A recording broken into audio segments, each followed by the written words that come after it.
My name's Ryan Green, and I am owner operator of Happy Trash and Curbside Composting alongside my wife, Adrian Huffbone. We're located in Bozeman, Montana. We've been in business for 9 years. We have a staff of five, two of those being owners, Adrian and myself. And we have been working with our local municipalities for the last 3.5 years. A little background on this working relationship. Adrian and I started the business. We call residential, commercial food scraps, BPI certified products as well, do abandonment services, and process the material and then distribute finished compost locally. The city of Bozeman City Commission is a directive to the head of Bozeman Solid Waste about 7 years ago to expand their organics recycling program. They've had the program running for probably about 20 years, collecting just yard waste from city residents from a very short season. Curbside program runs from mid-May to early September. So we're seeing it now first garden cleanup and then also fall cleanup as well too. But they also have a convenience site in which it's located at a decommissioned landfill where folks can bring their green waste. County residents as well can bring their green waste for composting. About 5 years ago, Montana State University had started a pilot project for their food scraps. They were composting an on-site by a football stadium. Obviously, ran into some issues there. Neighbors were thinking about odor and raccoons and birds. So they contacted the city of Bozeman and said, hey, would you process this material for us? City of Bozeman Solid Waste, piloted a food scrap composting program, our processing project, which they use ag bags. And I don't know if anyone here is familiar with the ag bag system, but mainly utilized for hay silage and things like that. Small capacity, a lot of single-use plastic, and in the winter time, it would become almost inoperable. So, head of solid waste, we had met multiple times throughout the year, and just discussed. When he came to us and said, "Hey, we have this directive to start this hauling, expand our program. How can we work together?" And at first, Adrian and I, as a lot of community composters, I think, are saying, "Oh, we don't want to deal with grass cuttings. We don't want to deal with this issue of persistent herbicides. We want to keep our feedstocks clean. We want to focus on food scraps and create, this high quality finished compost." After about 6 months of molding this back and forth, Adrian and I decided we should accept this material. We should figure out this solution to help our community. This is material that needs to be composted or about diverted from the landfill. So I called it the head of solid waste one day and said, "Hey, Kevin, we would accept that material, we would process it for you." And that led to them bringing us up onto their site at the old decommissioned landfill, which is 3 miles away from downtown Bozeman, so extremely conveniently located. To start on what would be just a very basic pilot project where we would see how we could work together. So we're able to do all of our own hauling and processing on this piece of municipal property, and then we process their incoming green waste as well. And so we've scaled up that facility. We got on site, quite frankly, it was pretty disadvantaged, just piles of material, finished compost piled up next to raw yard waste feedstock. And so we worked with them to haul out a bunch of material and then not to a landfill, but down to another part of the site to store finished compost, start chipping away at the backlog of material there. That was 3.5 years ago. We had a very basic service agreement, no contract in place. It didn't give us a lot of security as a business as we were investing in equipment, loaders, as we were investing in more covered ASP systems. And we pushed to, as the rollout was approaching, and it just rolled out, their program rolled out this last April, we pushed to have a official contract. And so they agreed to that. They did ask to put it out to bid, and the procurement request was request for qualifications. We won that, and we signed the contract in March. And it is a 3-year contract with the ability to do up to 5 years parties are in agreement. And that is just a standard Montana state contract length and guidelines for any municipality or public institution. So I reached out to that solid waste kind of handle it, and his boss, Victor Strauss, head of transportation, because I wanted to make sure that I was reflecting there plus properly when I was there to speak. And Nick wrote back this email, and basically it's this quote that I'm going to share with you. I gave it some widening of this trash, and I'm not going to read it, but it basically just highlights the obvious, in my opinion. What Bozeman solid waste is good at is hauling large volumes of material. What we are good at is processing large volumes of material.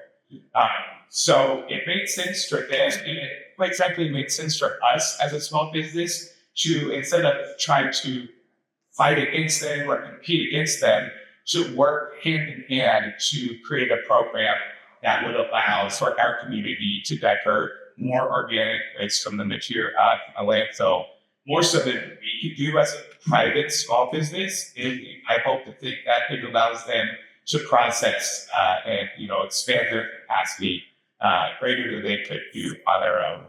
Another comment for us, land in Montana, you might not think it's quite expensive. It says 2020, the state has received a big population boom.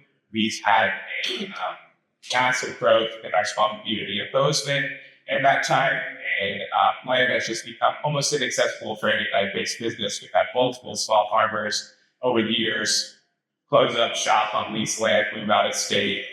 And we were operating at a site in Delaware, Montana, that is about 15 miles away from the city center, maybe 20. And it was quite a bit of hauling back and forth. So as you can imagine, we were having a lease come up there. And so to be able to secure a piece of property to operate off of that's so centrally located to all of our towns already, our resident customers, it just, really makes sense for us.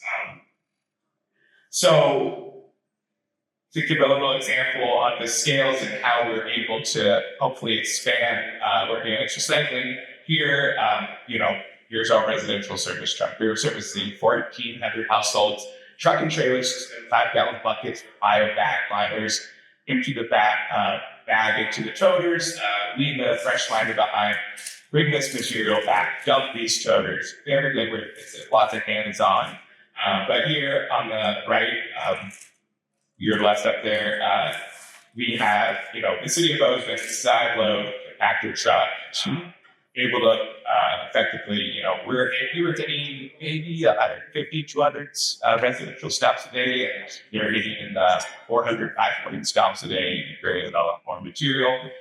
So for us, it's just a no-brainer to also take our money and instead of investing in fleet of vehicles, which I don't know what hauler loves to upkeep that maintenance. We have 2 residential trucks and 2 commercial trucks, and no mechanic has to learn the mechanic on site, and it drives me nuts. So I was happy to kind of step away from that and stop investing in vehicles and invest more into back-end processing. So here we are at our site in Bozeman, Montana, at the foothills of the Bridger Mountains. It is a decommissioned landfill. This site has been traditionally prepped for composting. There's electricity out there. There is a deep frost-free hydrant as well too. So this is going to be maybe year 1 of us out here setting up our work up our ASP systems, laying out the aeration pipe and getting ready to really start processing. So we have 4 100-foot systems and 2 50-foot systems. Each 100-foot system could process 500 cubic yards in about 10-week time period, and then the 50-foot systems are after that.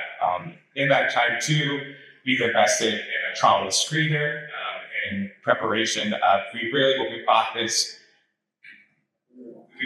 2 years ago, and it was definitely oversized where we were at, but now we have finally got to where we're producing enough material to just kind of purchase them this And we also leverage this in a way to be able to do contract screening work for different projects around the county.